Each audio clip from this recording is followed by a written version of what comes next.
Hello everyone, it's Jeremy Majors here with Majors Academy Dog Training out of Green Bay, Wisconsin. It is Thirsty Thursdays, episode 15, and we are here to answer any and all dog training questions you may have. I think we're going to go live on Instagram for the first time, see how that goes. But if you are just joining, please feel free to ask a question. I'm going to check in with Instagram while I'm doing this, so excuse me.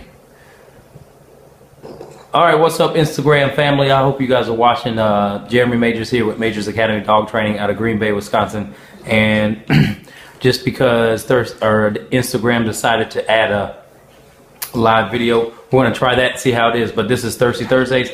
I drink some beer and answer some dog training questions. Very casual. So if you have any questions, feel free to go ahead and type. Alright? If not, we can talk about dog training for a while. See if that ruffles your feathers. I'll go ahead and tell you, I had a question about dogs fighting in the home, and it was between a male and a younger dog, about 10 months. One was 10 months and the other was 4 years old. And the owner had expressed she had no idea why they were fighting. They were unprovoked, and they just kind of seemed to be unpredictable when the fighting occurred. So we'll go over dog fighting and how to prevent that, because there's only a few reasons why they could be fighting, and I'll give you guys the solution to eliminate 99% of the reason why they're fighting. Want to make sure first and foremost that each dog is cleared of any health issues. Sometimes if dogs have a underlying injury that you can't really see, that's not visible, dogs will tend to get grumpy. Make sure everyone's healthy in the house before we do anything else. Secondly, what you want to do is you may have to separate for a while and slow things down, go back to basics with each dog, because what happens is that if it's a reoccurring thing, then sometimes it can be a matter of lack of trust.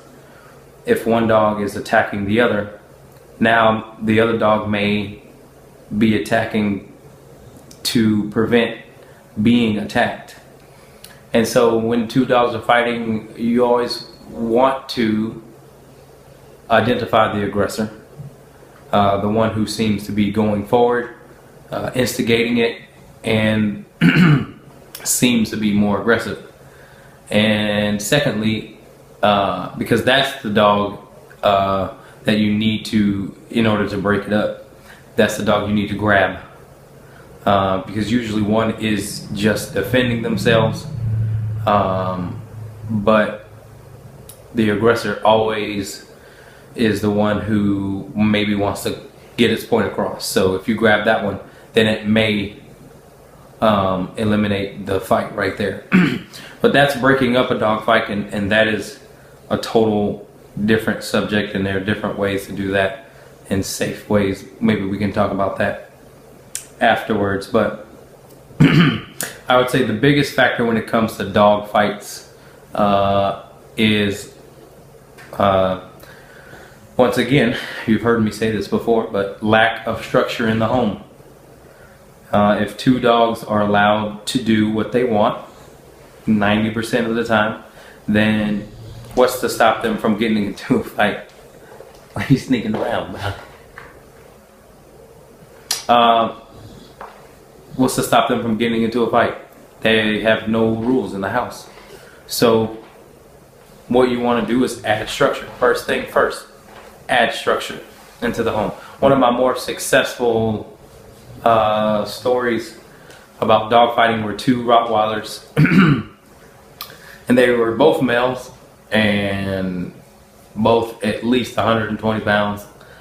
And as soon as the owners would come in and or pet one and not the other, fights would happen. So what we did to help eliminate that is who joined? Oh, you joined? Okay. What we did to help eliminate that is when the parents walk in, they are to not pet the dog, but rather go teach them to go lay down in their place. Because again, what happens is some dogs do get jealous of others, and that can cause fights. Most of the time it is attention or lack of attention that one's getting and not the other. One wants all the attention, or actually both of them want all the attention, and will fight if they don't get it. So first and foremost, keeping the calm energy in the house is the best thing that you can do. All right. Because it came down to it with the two Rottweilers that we needed to keep them calm around each other long enough to where they could even actually trust each other again, because there was a lack of trust. It almost developed into a I'm gonna get you before you get me. So what you have to do is separate long enough to help develop their relationship, because it was a lack of trust. Just like any kind of relationship, any human relationship, is, say if you lie to your friend or whoever, you know, you may take a few steps back on the relationship as of how close you were, and say, hey, maybe you gotta earn your way back to the level we were because you betrayed me. So same thing with dogs. It's all about positive interactions that don't result in any sort of fighting, that help the dogs start to say, maybe this can be how it was in the beginning. Because before the fighting happened, the two Rottweilers were good friends, buddies, playing. But they weren't playing for a while. After the fighting, obviously, they didn't even really trust each other. But maybe 6-7 months down the road, the owners shot a video of the two Rottweilers playing again, off leash. So very cool stuff. And it can happen, but it does take some adjusting in the household as far as structure goes. So if anybody's watching, if you guys have any questions, feel free to ask. Go ahead and type in your question, because we'll be here. I got a beer and a half left. Got a question? Mm-hmm.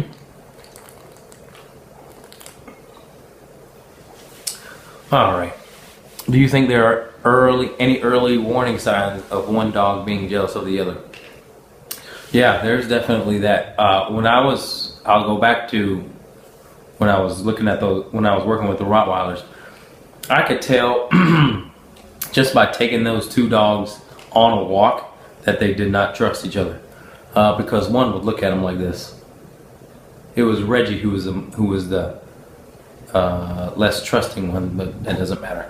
But he would, you know, once one of them got close to the other, you could start to sense that, you know, they got cautious of each other because they remembered what happened or what has happened in the past. So yeah, you can tell. Just look for stiffness, look for eye contact, just read body language. But what I would say is, if you have that problem, is make sure, excuse me, you have the ability to pet one dog and shoo the other dog away. You know what I mean? If you decide to pet one dog, then the other dog should respect that and go away. I usually have to do that with my dogs as well, because it's just been a rule of mine not to pet dogs at the same time unless they really are comfortable with each other.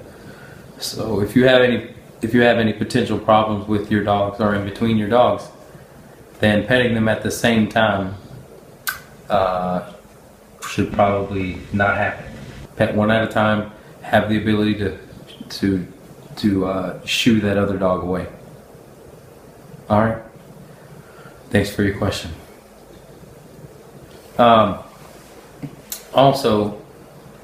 one of the things that takes a while to adjust is the one dog being number one for so long.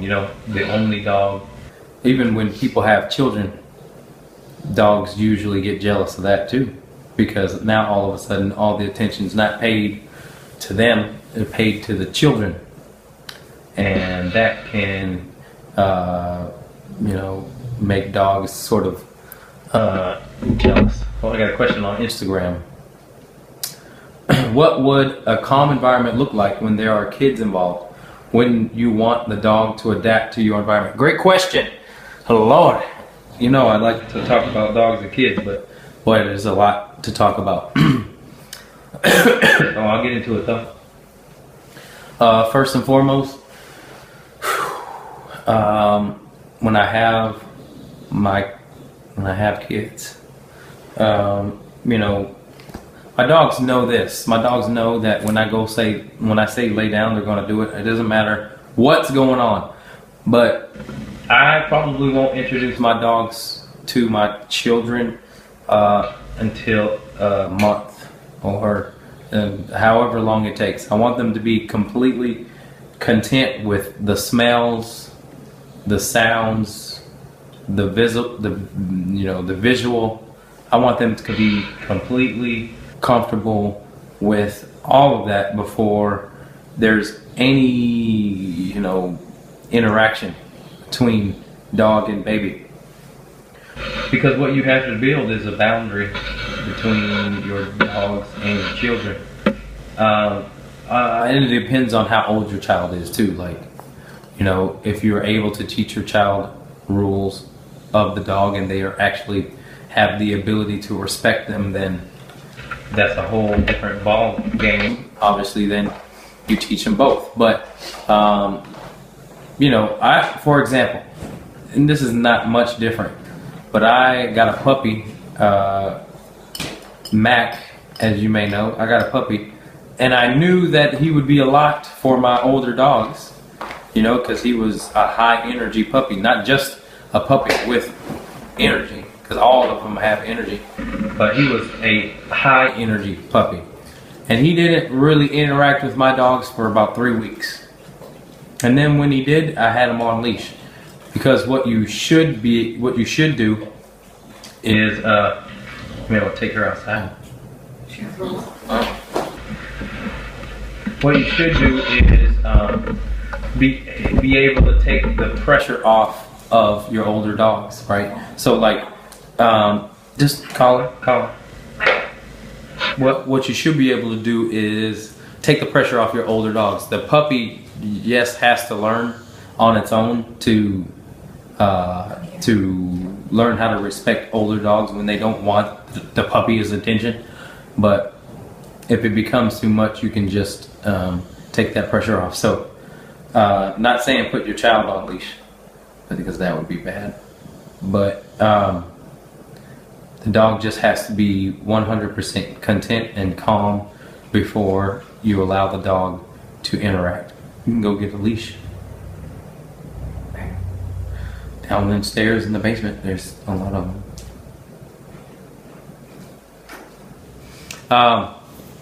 So yeah, all those things that I would, introduce my dog would take time. The problem happens is when we do rush. Now there are dogs that can get along with other children, puppies, all that stuff perfectly fine. But then there are some dogs that have an issue with it. So I was talking to some clients this week, and I wanted to also bring this up because I think this is important.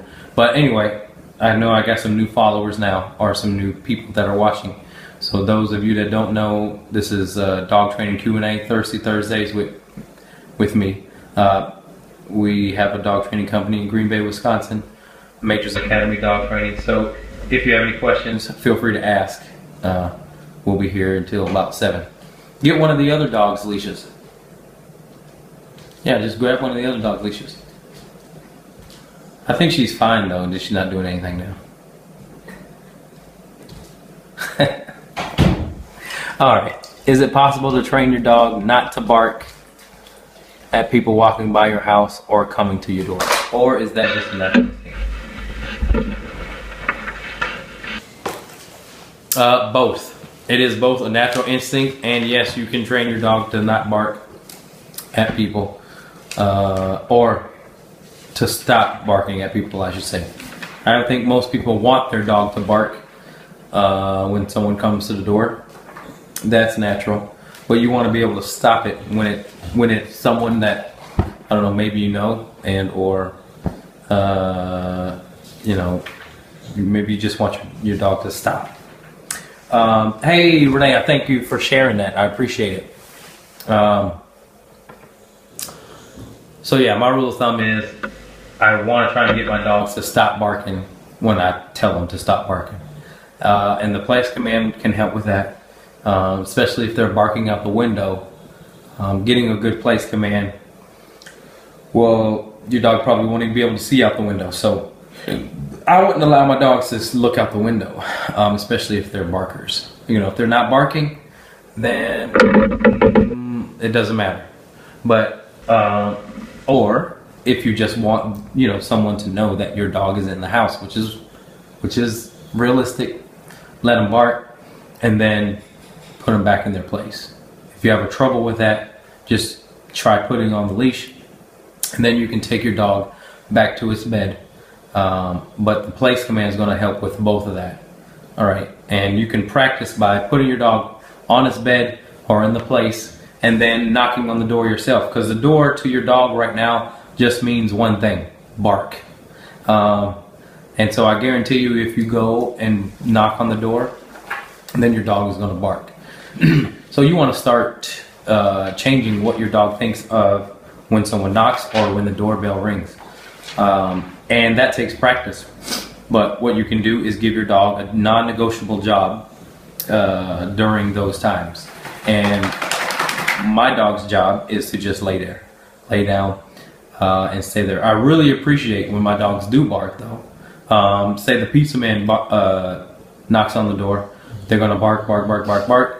I'm going to look to see who it is, and I'm going to say, go lay down. And they're going to go lay down. I answer the door, and everything's fine. I don't have to hold my dogs back. I don't have to put my dog away or anything like that. But you want to have that kind of control, I think, so that it can eliminate any dumb stuff. Also, strangers are allowed to come into the house, and the dogs don't get up from their bed. That is fundamentally something that should happen as well, because it also shows your dog that strangers aren't something to bite, worry about, bark at, or anything like that, because it shows your dog that you have taken control. So that place command is good for many things. You can practice that when, say, you're watching television, say you're eating and you don't want your dog at the table, tell him to go lay down on his bed. It's best to do it after you've walked your dog, exercised your dog. They'll be a little bit more tired, and they'll be a little bit more likely to stay in one spot, because it's hard to tell them to stay in one spot if you haven't exercised them. So I know it's super cold here in Wisconsin today. There's only one dog in my care right now that actually can take the cold. His nickname is Snow Dog, but he's a golden retriever. So we went walking back, and there's some fields in the back of my property, and the dog just loved it. The other two, their paws got really cold really quickly, so we had to end it quicker than normal. But anyway, so after the exercise, then you can start to get them to be more obedient. So make sure they exercise too, even if you have to treadmill train them during the winters, because most of my viewers are from Wisconsin. So I'm going to finish this. I'm going to open up another one. See if she'll go outside now. All right, those of you who just joined in, if you guys have any questions, feel free to ask. This is dog training questionnaire. Whatever, you can ask questions and we'll answer. We're going to be here for another, what time is it? I don't know, 30 minutes or so, or until I finish this beer. But I'm drinking this Hop Jockey Indian Pale Ale from Lakefront Brewery. Let me just tell you something real quick. This is off the topic, but I gotta mention it. I got a shout out to Dylan from Lakefront Brewery. He is one of the managers there, and we went on a tour because we were in Milwaukee last week and for my Hall of Fame induction, and the tour was awesome. So if any of you guys are in Wisconsin ever or go to Milwaukee and you like beer, you have to go on their tour. It is phenomenal, man. One of the best brewery tours I've ever been a part of. They had a list of end up singing at the tour. It was crazy. But yeah, I think it's super cheap too. But it's a great brewery. If you're ever in Milwaukee, you gotta go. Lakefront Brewery. Do it. All right. Let's see. I think I got some questions. Do you use Musher's Secret on their paws? Works very well. No, I don't even know what that is, but I do want to check it out. We put little booties on our, what are they called? Snow boots. Snow boots on our dogs, and it's a little awkward at first, but they get used to it. So they're just like little rubber things that cover the paws, and then we go walking. But the easiest way to get them used to it is to Ultra paws. Huh? Ultra paws. Oh, they're called Ultra paws. These things right here, they're like tough rubber at the bottom here, but then they got some nice little padding inside. Then they have two straps that usually strap them up. But yeah, my pit bulls don't really like this weather at all. I say when they are all gone, I'm gonna get me I'm interested in having an Akita. Anybody watching ever had that breed before? Because there's a Akita rescue in Wisconsin, but I think I'm interested in a dog that can handle all the weather. You know, I like being outside when it's super cold, as weird as that may seem. So I want a dog that can be out there with me. But I've never heard of Musher's Secret I've never heard of that. Where can I get that? All right, for a variety of reasons, we are going to start teaching Daisy, the place command, how to start. Also, our living room is too small for 2 cots. I'm thinking she's workable to a specific spot with maybe a blanket there. Other thoughts? I mean, I think that's a great thought. Definitely gotta teach that the place command. The place command can be anywhere. It doesn't have to be on a cot. It can be on a, it can be on a mat. But yeah, put a blanket down for Daisy. I think Daisy would benefit greatly from place command. I was just telling you, I'm wondering if you heard about the 2 Rottweilers that I had just talked about, but they were big and fighting, and the place command really made a big difference in the home. So a lot of structure, not a lot of freedom in that household.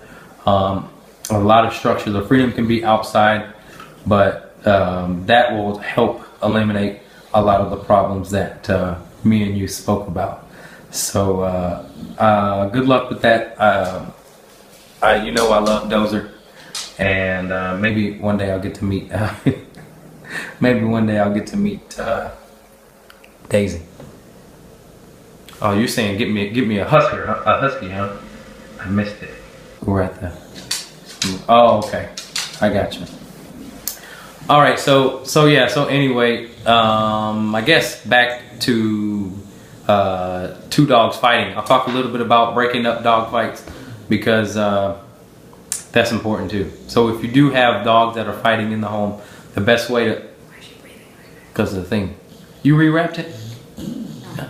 How did it get back over her ear then? Oh, I did that, but I didn't rewrap it. I just pulled it over. Oh, okay. So anyway, so dog fighting. When you do have two dogs that are at it, blah, blah, blah, blah, blah, and this whole big thing, the best way to, there's a few different ways, but the easiest way, what you don't do is grab for collars, grab for mouths, heads, ears. You don't grab for none of that, okay? Because that's how you get hurt. Never grab for anything in that little tussle there. Grab for the back legs. Again, identify the aggressor, and grab the back legs and try and separate. Try and get close to a door or a room so that you can easily maybe toss one dog in and separate, right? But identify the aggressor, the one that seems more animated, the one that seems like it's going after one, because most of the time one dog, again, is just defending itself and the other dog is trying to actually do the cause the harm or you know, handle the grudge or whatever it may be. So identify the aggressor, go after that one, back legs, and try and swing that dog away. You'll have much better success. Oh, I just got another. Just thought I'd let you know today my Tuukka, the husk, had a little photo shoot for our local university, and he sat so nicely. And oh, Tuukka, and didn't jump it off. That's perfect. Awesome to hear. Man, that's awesome. Tuukka's great. Everybody complimented how well trained he was. You did a great job with him. He's still doing so good. Oh, that makes me happy. Thank you so much. Appreciate it. Ooh, this is hot. This is happy for sure. Wow. Double India Pale Ale. So anyway, so if you can't grab the back of their legs, grab a leash or or rope of some sort and tie the dog's legs, and or if you can tie the dog's the leash around the waist and then pull and rip apart. If you can get two people, definitely get that too. It's okay, Alyssa. It's fine. If you can get two people to do the same thing, that's even better. Grab the leash, both leashes on each dog, and just kind of try and pull them apart if you can. Now, if you got a dog that is locked on another dog, right? If you got a dog that is locked on and won't let go, the easiest way to get the dog to let go is to restrict their breathing. So that may mean you may have to put them in a choke, rear naked style. Never had to do it myself, but I've heard from other really good trainers that is the way to do it. Okay, so you may have to restrict the breathing for the dog and actually open its mouth for more air to get to and then also it'll let go of the dog that it is she's snoring really loud. Can you guys hear her snore, man? It's loud as heck. So yeah, that's it. Anyway, ask me some more questions. Let's have a conversation. Even if you want me to talk about something. I've only got this much left of this really hoppy beer, but it's good. I got Instagram Live going too, so but I don't think I have anybody watching. They signed off. Got to get my Instagram followers up. Anyway, so I'll talk about something else too. I've got a couple people coming in February wanting to learn some dog training. And when are you coming to Madison? First of all, hey Care Bear. Secondly, when am I coming to Madison? I just tried to schedule a seminar. It's looking like the second week of March is when we can go, is when we can get in, because February is booked for me, January is booked for me, and so the second weekend of March, I think we can try and make that happen if Alyssa can make it happen. She'd be coming down too. But December 30th, you guys should come over. So anyway, yeah, I think, you know, one of the things that helps me with working with difficult dogs is knowing that you're not going to be able to solve every problem.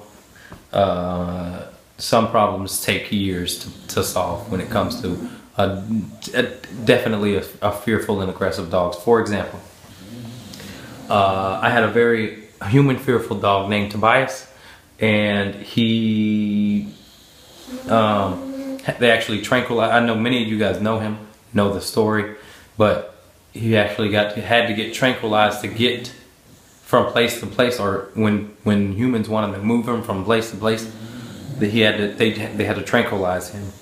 And so for the first 8,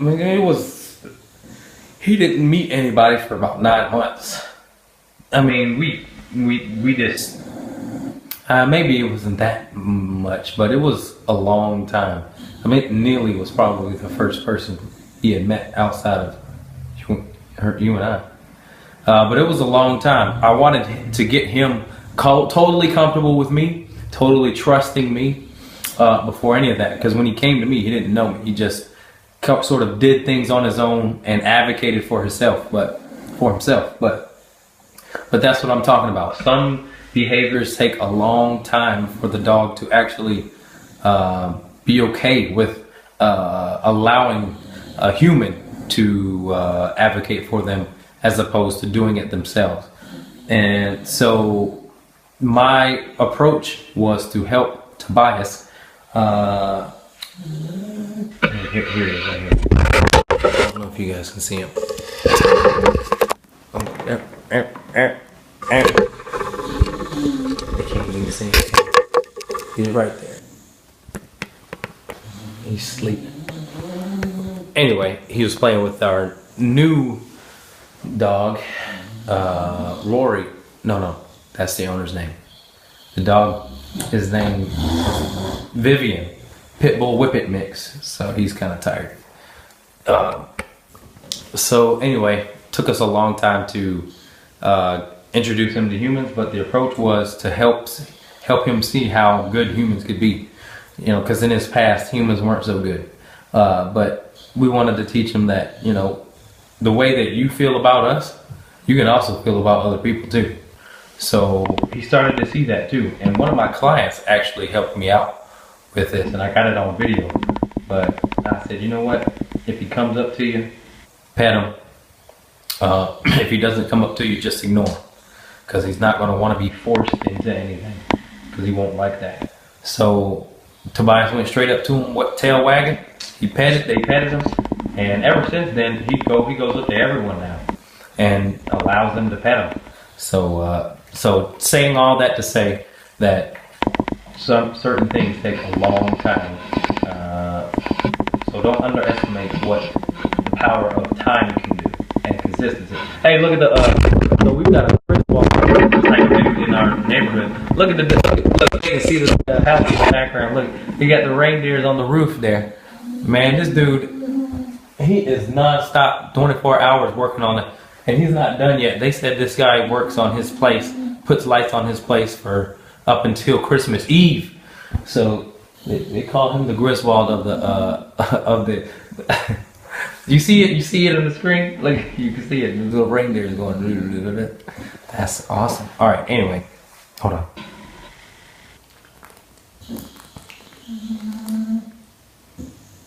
Do you know how often you're going to do the dog trainer class?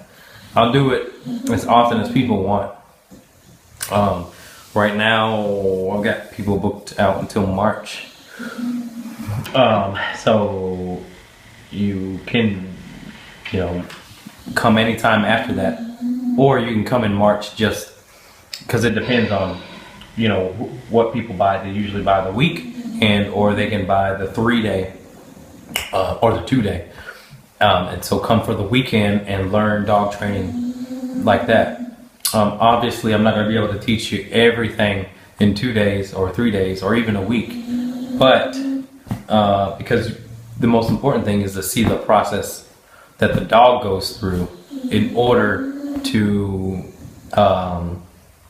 really get a feel of what to do, when to keep going, when to stop. Because that's the problem, is most dog trainers, when they're dealing with dogs, difficult dogs, they tend to give up too easily. They tend to give up too quickly.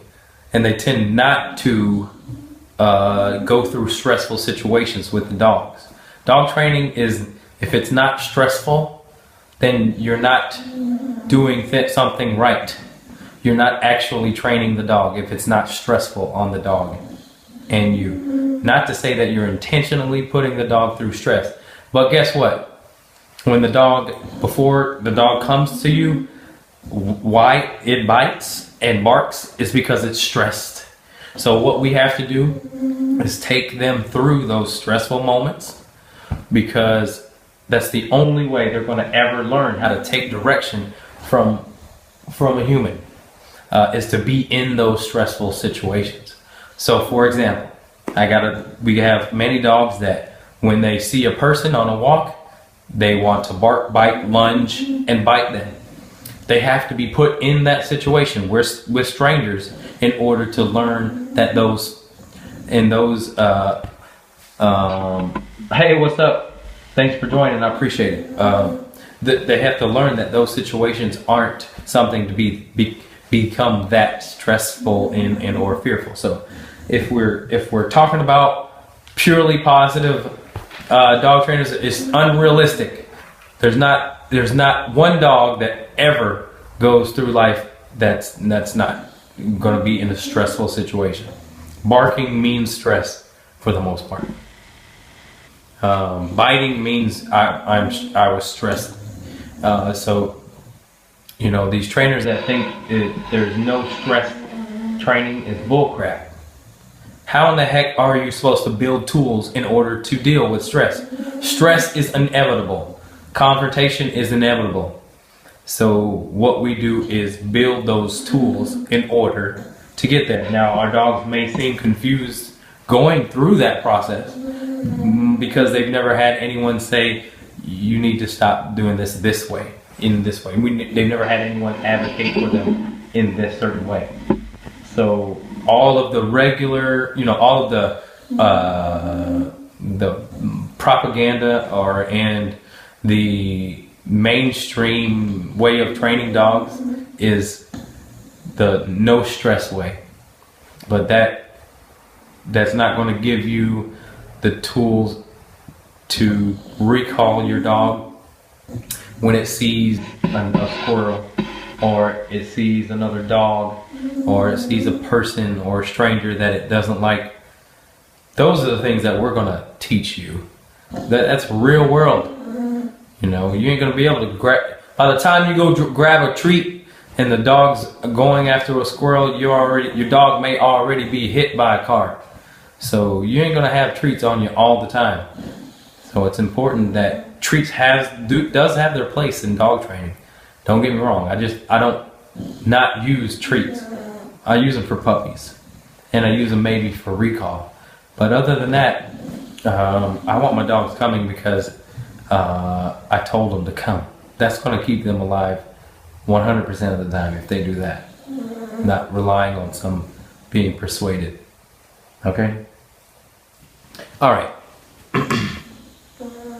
Kim says, so tonight I was making burgers in the oven. It's too cold to grill.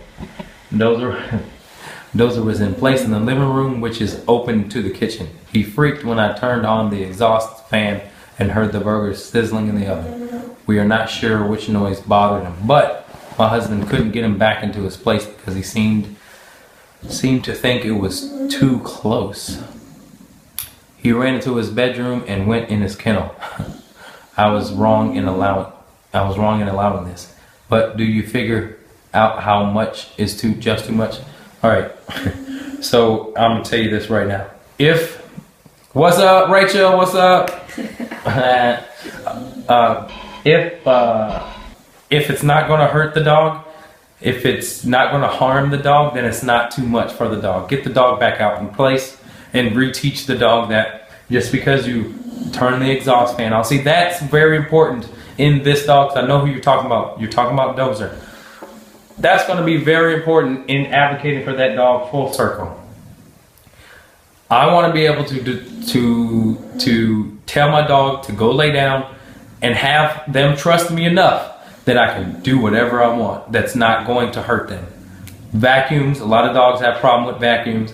A lot of dogs have problems with just rakes. A lot of dogs have problems with just regular anything. Tell the dog to go lay down. Doing that shows your dog that all that stuff he doesn't have to worry about. All that stuff he doesn't have to worry about, and he will soon get over. But he needs you to show him that. Otherwise, he's not going to he's never going to learn. And he's never going to trust you to the level he should trust you in order to knock off the stuff that we talked about before.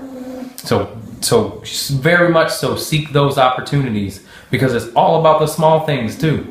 Not just when people come over, but it's also, does your dog get up just when you grab the keys, when you grab the leash, when you grab something that usually triggers a response of your dog getting up, not listening. If you can tackle all those, then your dog will listen much better when it really counts. When strangers come over, when your stepdaughter comes over.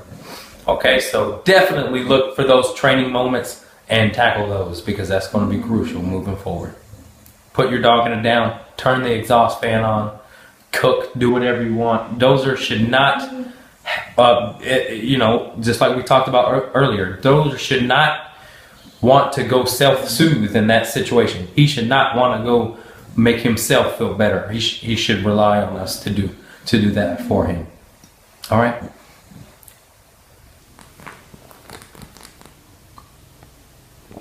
Thank you for your question.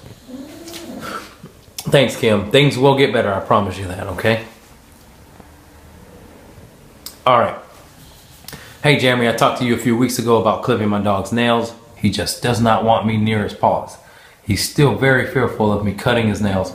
I've tried a nail file, and I've tried Petit Paws device and a regular nail clipper. I bought a muzzle, but nothing so far has worked. Suggestions. Have you tried tying him up so that he cannot get away? Because when I'm teaching dogs to be comfortable with nails, touching, and all that stuff, I have to tie the dog up. And then it's your consistency of getting it done that's going to help the dog realize that it's just got to be something that he's got to deal with.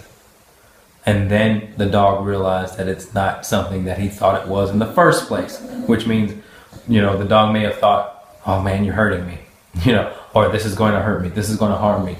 Or the dog says, I just don't want to do it, and I really just don't want to do it. So I'm going to get away. I'm going to do what I need to do to get out of the situation for this not to happen. But what if all that stops? What if all that we can eliminate? Then the dog starts to accept that you're going to have this happen to you, so you might as well not fight. If the dog knows the fight is not going to, not fight, but I mean just the struggle to get it over with is not going to work, they won't struggle. They're going to be like, why waste the energy? Here you go. Check me out. I just had a dog, the worst dog I've ever had. Clip nails, touch, do whatever. Ever had. I just had the owners text message me maybe 2 weeks ago and said, we can clip Dixon's nails, fine. If any of you guys watching the dog, it's a white dog, his name is Dixon. Oh my Lord, he was so sensitive to just touch, man. I mean, freak out. I've never had a dog try and bite me so much, so many times over and over again. But it takes time, man. I mean, that was 4 or 5 months process. But the consistency is what he submitted to. Consistency is what everything submits to, right? We had to show him that we're not here to hurt him. If we're here to hurt him, his fight is justified. His wiggling is justified. Him trying to bite us is actually justified. But we weren't trying to do any of that. And we had to show him that through consistent, repetitious reinforcement. So, have you tried to tighten the dog up? That's a question that you should answer. All right. Rachel says, my parents' dog does whatever the hell he wants. They only listen to me when I go to their house because I trained her to sit. What advice can I give my parents to get their dog to listen more?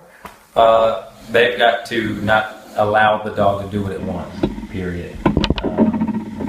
That's all I can say. And listen, I feel you on that. You know, a lot of people, you want to say your dog needs help, but unless they come to that realization, there ain't nothing you can do about it. So I stopped doing that. You know, some people really need a reason, even after coming training with me, even after they send their dog to me, some people really still need to know why the hell they need to do what I tell them to do as far as dog training. Because the why has to hit them hard enough to say, all right, we got to make changes every single day, consciously. Not just because someone told them to, because that's not enough. Not just because someone advised them to. Not even because, yeah, so it's all about them really feeling the effects of why they should be doing it. Usually, if their dog, you know, is on, you know, has bitten a few people and, you know, if, you know, at their wit's end, then that's maybe sometimes enough for them to really say, all right, this is your lifestyle. We've got to live this way. We've got to create this environment this way. But sometimes some people don't really feel the why they should not let their dog on the couch. They should not let their dog jump on people. They should not let their dog sleep with them. You know, I can tell them that, but they really need to feel the why so that it can actually stop. So I don't force anything. I suggest it. I strongly recommend certain things. But that's why some people, it's more so training the psychology of the humans more so than anything else. Because once they're convinced that the dog can't get on the couch, then they actually will be consistent with it. But if they don't see the reason why strong enough, then they're going to say, oh, the dog's on the couch. It's so comfortable. I don't want it to get it off. I don't want to get it out the comfort. Look at it. It's so comfortable. You know. So that's the deal. Tried, but still squirrels too much so that I can't get him calm enough to cut the nail. And I actually worry that I will hurt him, making it worse. I've tried everything short of laying on him and to subdue him. Well, you can try that too. One of the things that I do is along with putting a collar and leash on and then tying him up, I also tie a leash around the waist and then tie that up too, so the dog can't sit and or squirm like this. So I'll tie one, so here's the dog's head here, or the neck here, and then I'll also tie one right here, so there's two lines being attached, so the dog can't. And listen, then you may have to stay with that dog for 30, 45, up to an hour.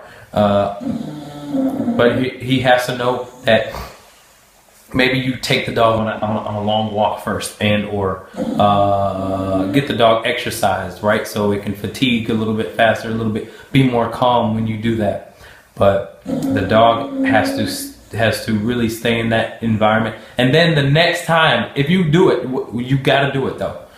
The next time it cuts it in half, right? So the squirminess and all that stuff, that time cuts in half the next time you do it. And then the next time it's shorter and shorter and shorter and shorter and shorter. The consistency is going to help bring down his will to fight. He's just got to learn or know that all that squirmy crap is not going to get him anywhere. He'll stop doing it because it's worthless to him at the end.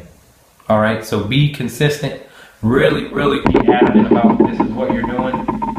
Try and stay patient with it, and the dog will submit to consistency. All right, thanks for the conversation. Okay, I've been working on getting my dog to let me clip his nail. It seems like he will stay still when I yell at him. How can I transition yelling to a command? Well, you can, I think you can sort of deplete the yelling once so this is what I do with my dogs with clipping nails. You can try this. I put one hand in the collar, just like this, and I make a fist, and put his head down, so I put that on the floor. And then I just tell him to stay, or tell them to stay. And if they get a little bit antsy, I'll put their head back down and tell them to stay. So they're in a relaxed position, like they're laying down on their side. And then I grab one paw. I got a video of that I just posted on Facebook not too long ago. So if you scroll down maybe far enough, you'll see me trimming my dog's nails. That is the position that I usually keep my dogs in.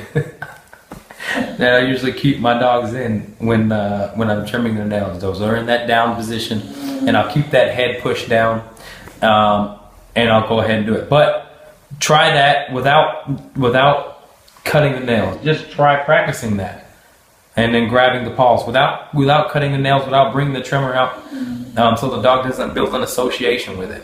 Just try that. They call it conditioned relaxation.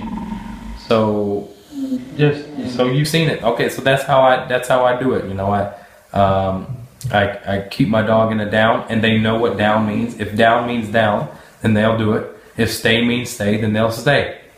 That's what you want, more so than anything else. You know what I'm saying? So, great question. Good conversation. What time is it, man? What time is it? I think my phone turned off. Oh, my phone died. What time is it? 6:52. Okay, it's 6:52. I'm getting off here. All right, anybody have any final questions? Feel free to ask right now, because we only got 8 minutes left, and I'm about to run out of beer. So I appreciate you guys watching. Give me a thumbs up if you enjoyed it. Subscribe if you haven't. Like it if you haven't. Share it if you haven't. And if it can help someone, definitely share it. I'm gonna drink. I wish you guys were drinking with me. I wonder is anybody else drinking? And if so, what they're drinking. What are you drinking? Look at this. Double India Pale Ale. Lakefront Brewery, man. Shout out to Lakefront Brewery. Their brewery tour is off the chain. Someone's drinking wine. Boo. Drink beer. Oh, got another question. All right, this is the final question. 12-week-old boxer beagle mix. A foster. Holy crap, that thing has to be cute as hell. A boxer beagle mix puppy. Oh, holy smokes. Good Lord. All right. When I pick up my resident shihtzu, she tries to jump up and nip at my old dog in my arm. I put my knee up so she can't jump. Yeah, that's fine. Do that. If that doesn't work, get a pet convincer. If you're working with foster dogs, you might want to invest in a pet convincer anyway. Man, that thing is good for a lot of things. Chewing, barking, biting, jumping, you name it.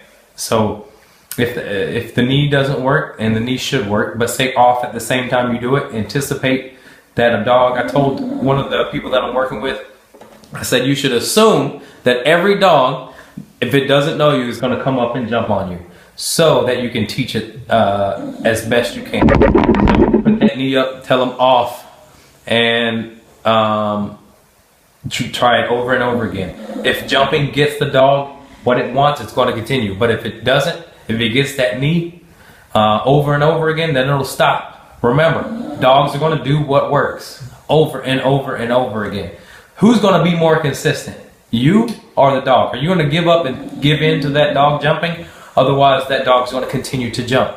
But if you continue to give that dog a knee, the dog's going to be like, ain't worth jumping. I'm not going to jump.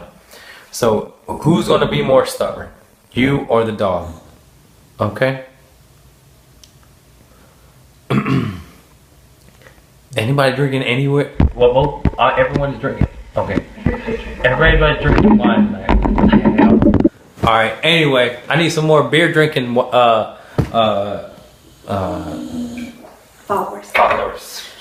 All right. Stephanie's drinking beer. What kind of beer are you drinking?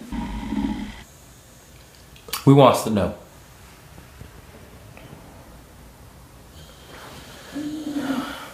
She's not gonna tell us. All right. Well, I'm getting out for here. Thanks for watching. Jeremy Majors here, Majors Academy Dog Training, Green Bay, Wisconsin. We'll be here every Thursday, episode 16. Tune in, turn up. We'll see you guys next time. Bye.